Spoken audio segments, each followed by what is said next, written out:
Okay then, so we're looking at question 4 now. So complete this table, write a sensible unit of measurement.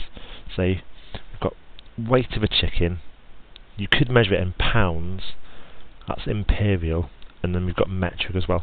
So we need to be quite good with our metric things here. So metric are things that they use, like meters, anything to do with meters, kilometers, that's the distance. So we've got centimeters here. Then we've got weights of stuff like grams, kilograms, milligrams, that kind of thing. Volume is like liquids. So that's like if you buy bottles of Coke and stuff like that, litres of Coke, that kind of thing. That's metric. Imperial are the other words that we don't hear quite so much anymore. It's what they used back in the day. So pounds, how much they weigh stuff, pounds. Gallons, length of a finger.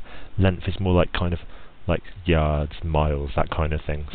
Things without meters in them. So yards, miles, inches, that kind of thing. So weight of a chicken in metric, well, I go for kilograms.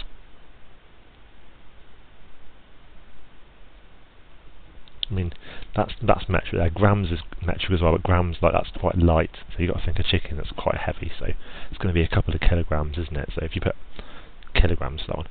The volume of water in a petrol tanker. So gallons for the imperial. For the metric, that's going to be litres. So that's like liquids and stuff. Always think, if you see liquids, I think about bottles of Coke. So if you buy a bottle of 2 litres bottle of Coke, so volume of water in a petrol tank, metric, litres. You can have millilitres as well, but the litres you want to go for the biggest one because there's quite a lot of stuff in a petrol tanker. So length of a finger. So we've got centimetres for metric. Length of a finger. Think about it. We've got them on a ruler. Sometimes you might see inches as well. So metric is inches there. A yard is also metric, but that's a bit further. That's a lot further a yard. So you'd probably measure that in either centimetres or imperial would be inches. There we go.